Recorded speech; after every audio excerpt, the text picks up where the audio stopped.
get and ready with me pendant que je vous parle de la notion de beauté dans un pays où tout le monde est magnifique de la tête aux pieds. Je vous parle bien sûr du Turkménistan. Là-bas, la beauté n'est pas seulement une passion, c'est presque une obligation. Dès la naissance, c'est comme si tu avais déjà un soin du visage et une manicure. Pas étonnant que tout le monde y soit parfait. Alors, moi c'est Nini l'artiste et dès le plus jeune âge, je pense vers mes 10 ans, j'ai eu l'incroyable chance de pouvoir me maquiller, me teindre les mèches, me lisser les cheveux, me faire des extensions de cils, des extensions d'ongles en acrylique. Sortir sans maquillage, mais c'est impensable. C'est comme trahir notre merveilleuse culture. Parce que là-bas, chaque femme est un pur chef-d'œuvre en soi. Mes parents m'autorisaient à me faire belle dès le plus jeune âge. Au Turkménistan, la beauté ce n'est pas juste se faire belle, c'est une démonstration de féminité extrême. Vous savez, comme l'a dit Joanne Rivière, on fait une sorte de démonstration excessive de féminité apparente. C'est un peu comme si on était des actrices hollywoodiennes. Sauf qu'au Turkménistan, ce n'est pas pour le cinéma, c'est la réalité quotidienne.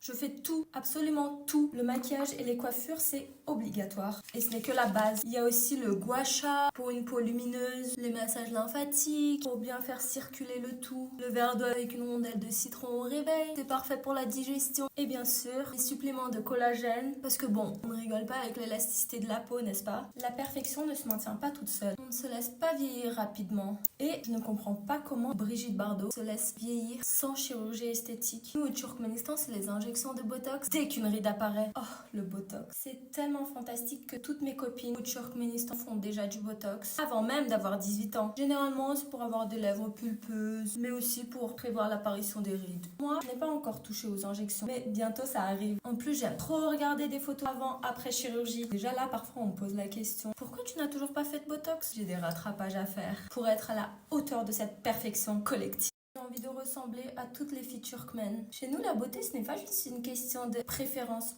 Non, non. C'est la voie vers le bonheur éternel. Genre, ne pas être parfait est perçu comme un échec. Et puis, on nous apprend aussi à aimer le rose. Pour moi, c'est devenu ma couleur préférée. Le rose, c'est la couleur qui incarne parfaitement la féminité que la société nous a si gentiment apprise. Le rose, c'est la couleur des reines. Et franchement, qui n'aime pas être reine au Turkménistan? Vraiment, vive notre merveilleux pays où on te dit que si tu ne souffres pas pour être belle, c'est que tu n'es pas assez dévouée.